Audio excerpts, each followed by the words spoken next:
నమస్తే, welcome to our channel. నేను సిరి.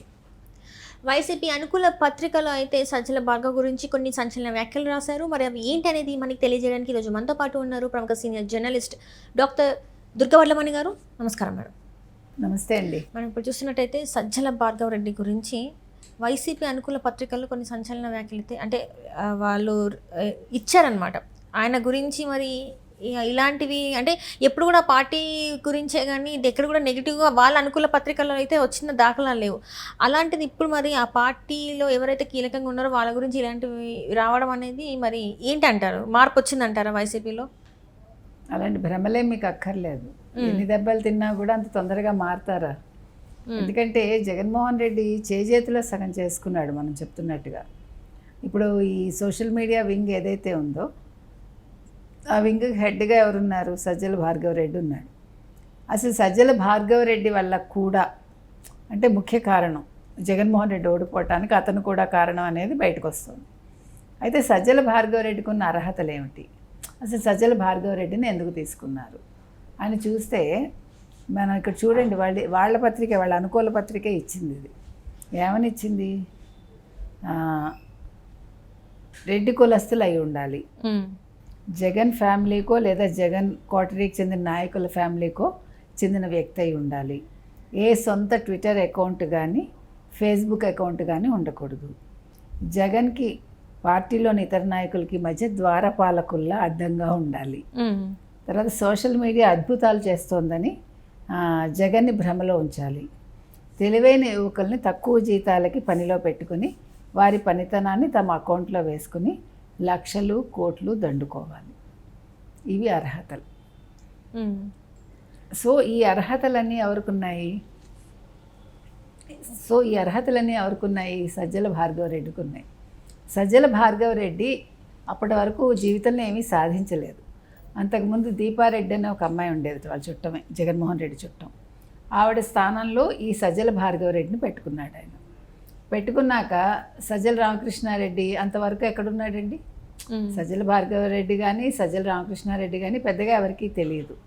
సజ్జల రామకృష్ణారెడ్డి అప్పటి వరకు ఒక జర్నలిస్ట్గా అందరికీ తెలుసు, అంతవరకే. సాక్షిలో అతను ఉండేవాడు.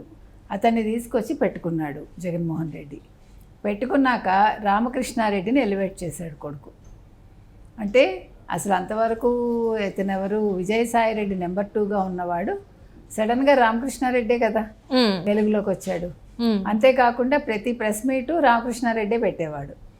తర్వాత మనం విన్నది ఏంటంటే ధనంజయ రెడ్డి రామకృష్ణారెడ్డి కలిపి ఎమ్మెల్యేలు కావచ్చు, కార్యకర్తలు కావచ్చు, లేకపోతే చోటమోట నాయకులు కావచ్చు, ఎవ్వరూ కూడా జగన్మోహన్ రెడ్డిని కలుసుకోకుండా చేశారు. అదే కదా పార్టీ ఈరోజు ఓడిపోవటానికి ఇవన్నీ కారణాలు కదండి.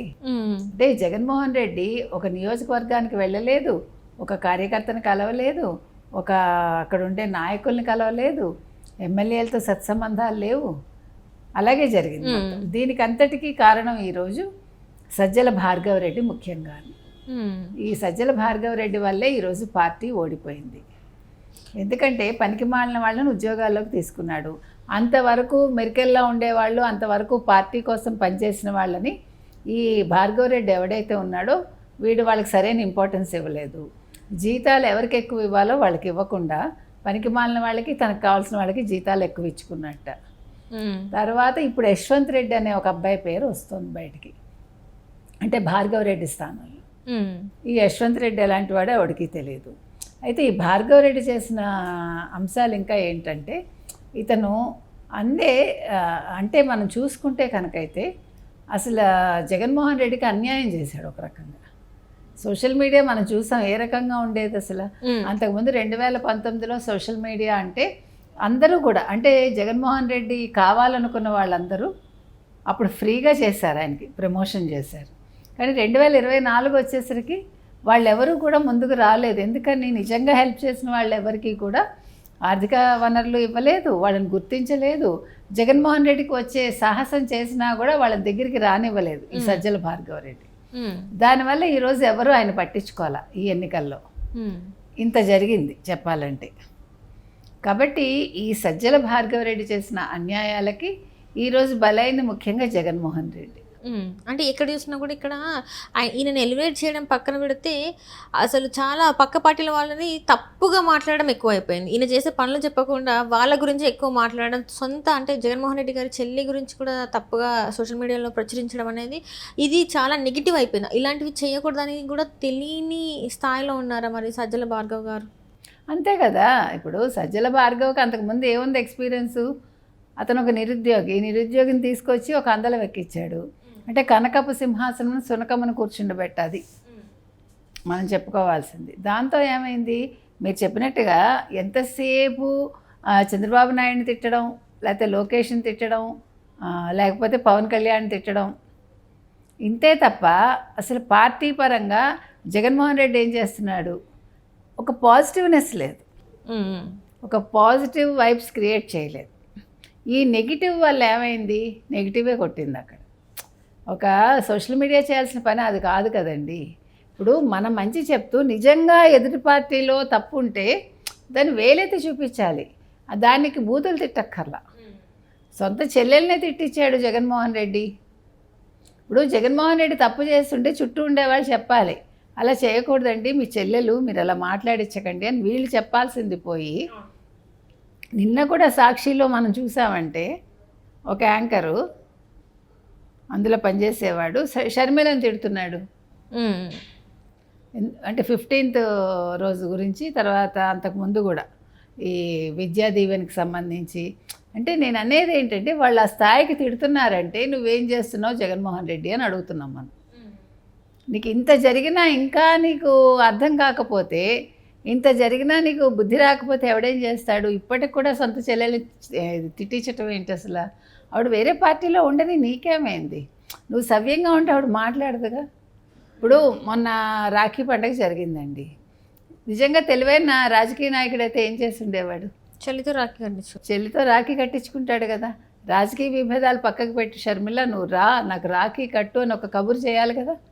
ఆవిడ వస్తారో రారో, ఆవిడ రాకపోతే అది ఆవిడకి మైనస్, నీకు మైనస్ అవ్వదు.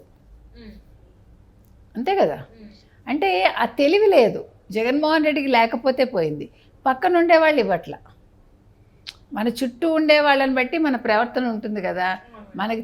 మనకైనా తెలియాలి, లేదా ఎవడైనా చెప్పేవాడు ఉండాలి.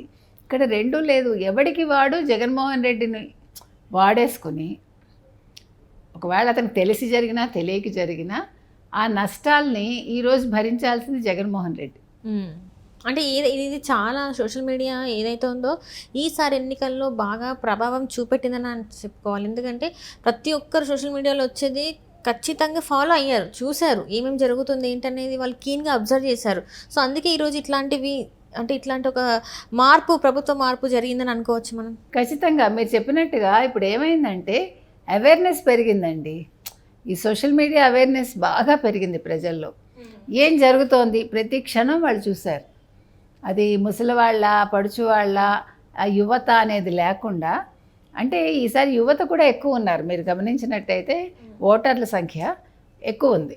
కాబట్టి ఈ సోషల్ మీడియా అనేది ఈసారి చాలా కీలకంగా వ్యవహరించింది. ఆ విషయంలో తెలుగుదేశం కావచ్చు, జనసేన కావచ్చు, వాళ్ళు మార్కులు కొట్టేశారు.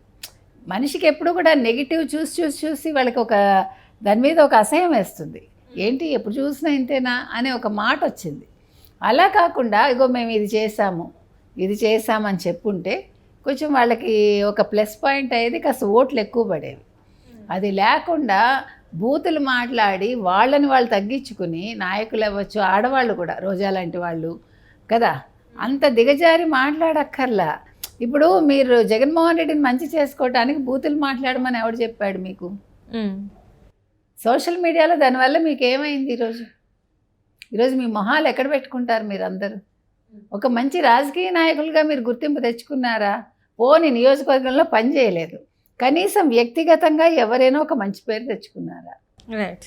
సోషల్ మీడియా చేసిన ప్లస్ అయినా మైనస్ అయినా కూడా మన విధానాలను బట్టి, మన మాటను బట్టి, మన తీరుని బట్టి ఉంటుంది. అది వైసీపీ నాయకులు ఎవరు గుర్తించుకోలేకపోయారు. ముఖ్యంగా జగన్మోహన్ రెడ్డికి ఇప్పటికైనా అర్థమైతే బాగుంటుంది. Right. Thank you so much. Thank you.